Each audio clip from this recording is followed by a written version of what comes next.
Good morning, everyone. Today is Tuesday, the 6th of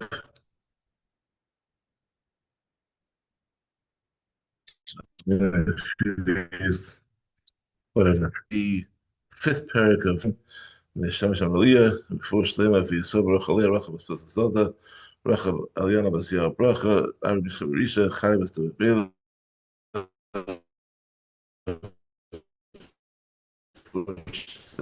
so Shar Israel, and Shef and Zibud Tzvi ben Chana. Okay, here we go. Perek Hey.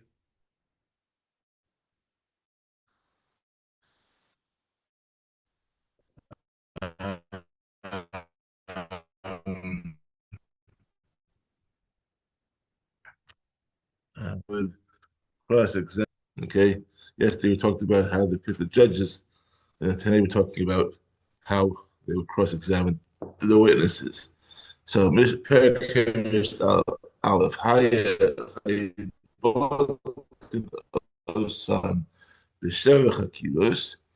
They would examine the witnesses with seven standard questions. The cycle did this crime occur? Number two, Be'ez Shana, which year the street the cycle? Number three, Be'ez Chodesh, in which month? Number four, Be'kam Chodesh, on what day of the month? Be'ez Yom, which day of the week? Be'ez Shah, in which hour of the day? Be'ez Makom, and in which place? Witnesses had to tell the judge the time the crime.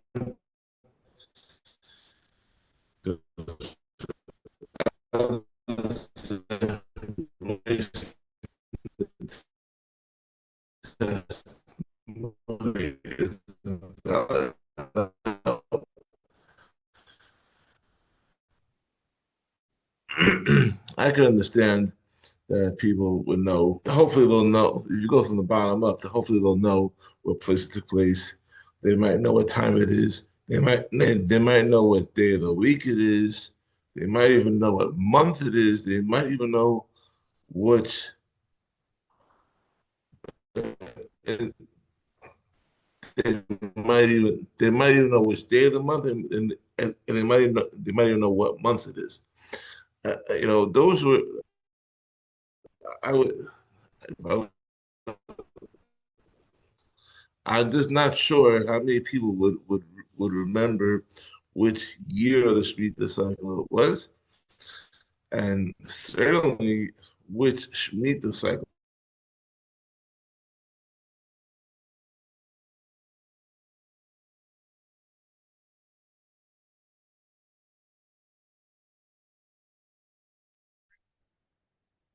And we're back. Anyways, my point was before the tech crashed. Um, uh, they have to know which Shemitah cycle out of that Yovel they're in. If they don't have that, then they don't go anywhere with their they don't get anywhere with their with the ADUS. I'm not sure people actually know that. Maybe back in the day when they kept the 50-year cycle, they knew what was maybe that was a common question. I don't think that's used nowadays. Rabbi Yossi says that the court only asked three questions. There's a yom, which day of the week did the crime occur? There's a shah, which hour?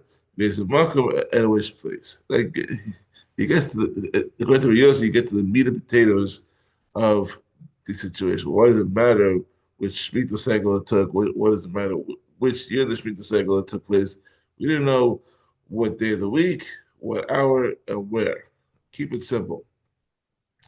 Now, Kieran also, when someone is accused of murder, the judges ask the witnesses, "Do you recognize the victim? Do you know whether he was or was not an idolater? His race and bow. Did you warn the murderer before he committed the crime that is punishable by death? If the victim was an idolater or the murderer was not warned, there's no death penalty. Oh, it was when someone is accused of an idol, the judges asked the which idol did he worship? Uh, of and how did he worship it? So it's only certain types of idol worship carry the death penalty. The court must find out what is it? He served it. Um, certain acts of worship, such as bowing down to an idol or offering a korban to an idol, those are always punishable with death. But other acts, depending on um, they only carry, but other acts, they only carry the death penalty if they are the normal ways of worshiping that particular idol. If it's a different version, then it doesn't work. But Mishnah Bay is called Hamar Bebedikos Harizim Meshubach. Harizim Meshubach.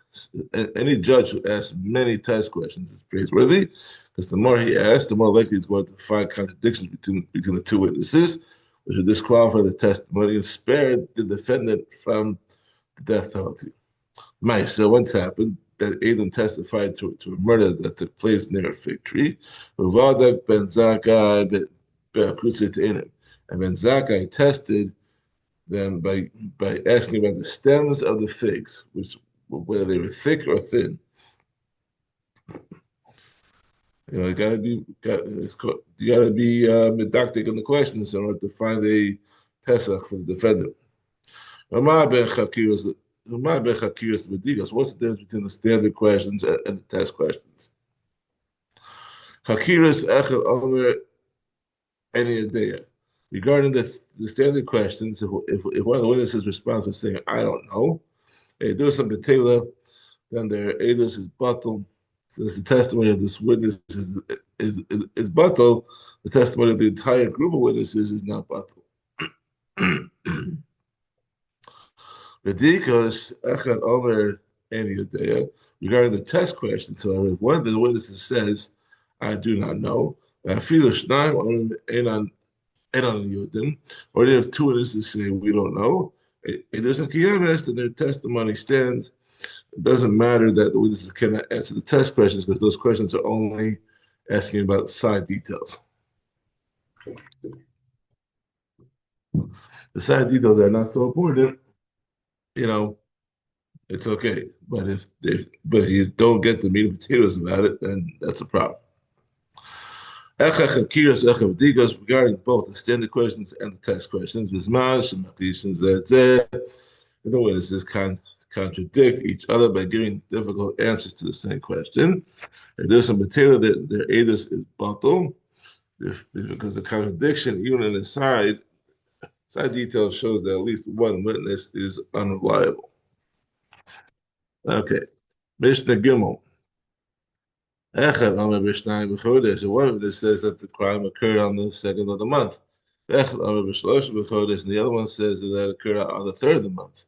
This on Kiyamis. This is good because we assume that the previous month was a 30-day month and not a 29 month. That the first one is new about the addition of the 30th day to the previous month. The second one is that did not know that the 30th day was added to the month. Rather, they thought it was only 29 days long, and therefore there's a discrepancy of 1 day. That's a common mistake because that was back in the day when Rosh Chodesh was decided by people based it, and not everybody knew when Rosh Chodesh was.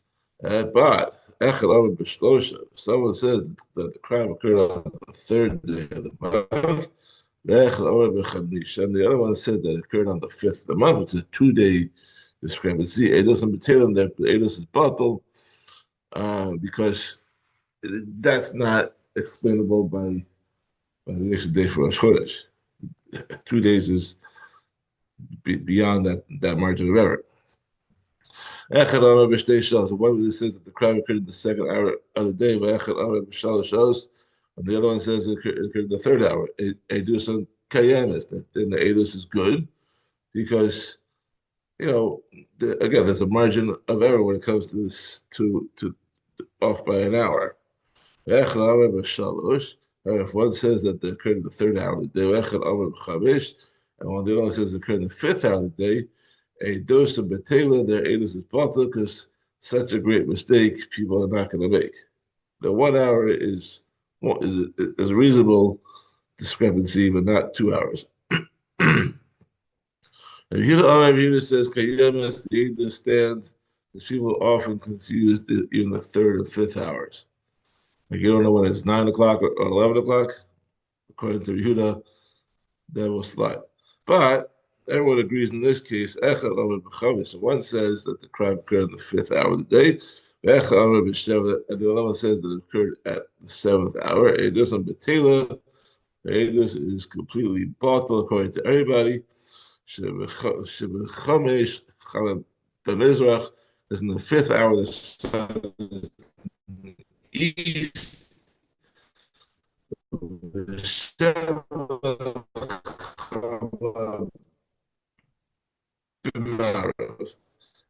the seventh hour, the sun is in the west. And you can tell the difference between east and west.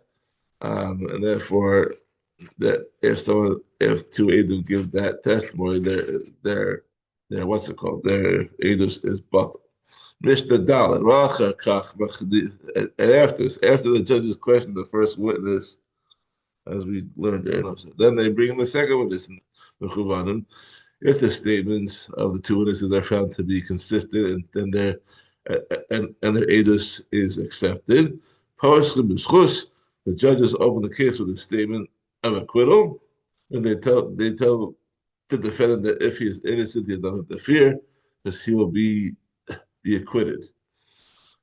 Echad Amar Echad, one of the witnesses said, Yesh li lamed alav schus, I have reason to acquit him. Or if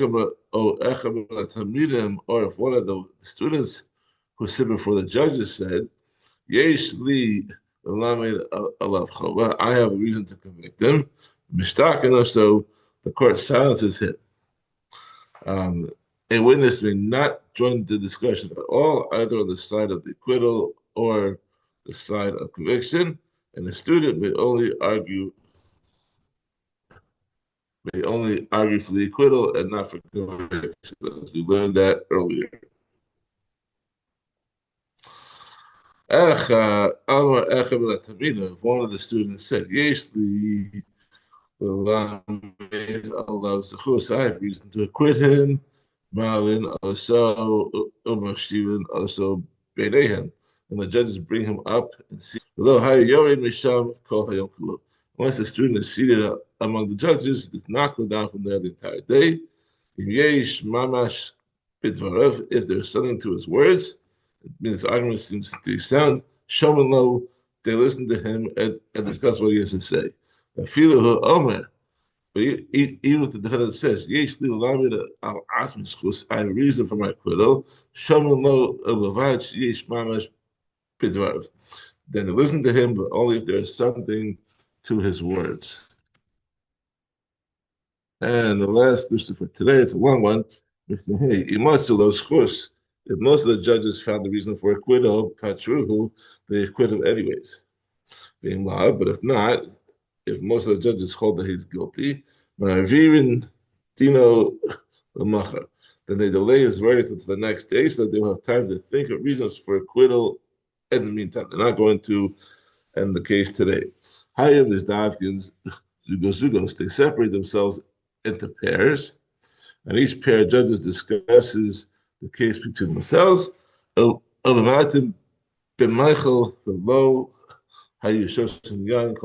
eat less than usual and not drink wine at all the whole day, so they will be able to concentrate properly.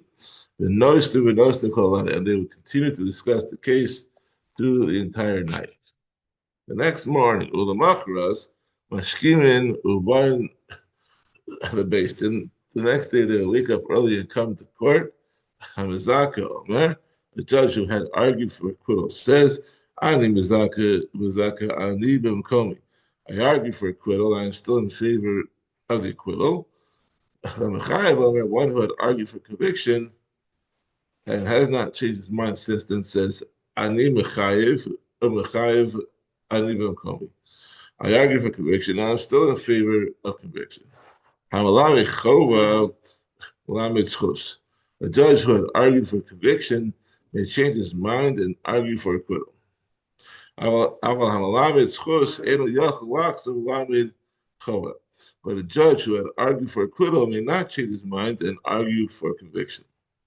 If they made a mistake in the matter, meaning that they forgot what the previous positions were, or they forgot the reasons for the positions, so then the two scribes of the court, they would check the records and remind them. I mean, they had stenographers over this. They could read over the court record and remind them what they said the day earlier. To those schools, if they found the reason for acquittal, they acquit them right away. But if not, owned them, they take a vote. If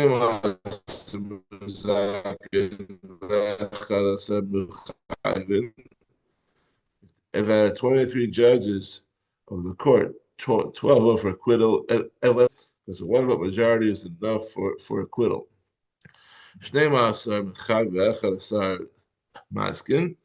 If 12, if 12 vote for conviction, well,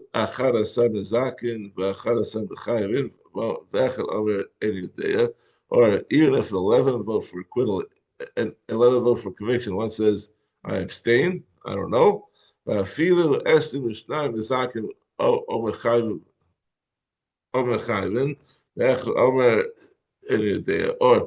if 22 vote for acquittal or for conviction, and one says, I do not know, they add judges to the court, because in all these cases, the verdict cannot be reached without more judges. In the first case, with 12 for conviction and 11 for acquittal, the court cannot issue a verdict because a one vote majority is not enough for conviction, and there's no majority at all for acquittal. And in the next two cases, where one of the judges says that he abstains, we do not have a court of 23 judges. The judge who does not know is regarded as though he was not there. Ad Kana Musibin. How many judges do they add? They add two judges, and another two, they keep adding two by two until they reach a total of 71. And after adding the first two judges, they vote again. If there's still a majority, then they add two more, and they add two more until they get to 71. After 71, no more judges may be added. Because you never found a court larger than the Sanhedrin Agadol, which is 71. Shloshim, Vishisha, Maskin. And actually, I was wondering because the Yashik Agadol was 120 people. So what happened over there? I don't know. Shloshim, Vishisha, Maskin, Shloshim, Chamisha, 36. 71 judges vote for acquittal, and 35 vote for conviction. Zakai, he is acquitted. If majority one is enough to acquit. Shloshim v'shisha mechayvin, v'shloshim v'chamisha zakin, maskin. If 36 vote for conviction and 35 vote for acquittal, that's a total of 71, and they cannot convict the accused because the majority one is not enough, and they cannot add on any more judges. Done in Elu, then they debate the case with one another. Ad shiur echad, and then the Divrayim is Amaskin. Until one of those who voted for conviction changes his mind and agrees with the opinions of those who voted for acquittal, providing majority in favor of acquittal. That's all for today. We'll see you tomorrow for Perek Vav. Have a wonderful day.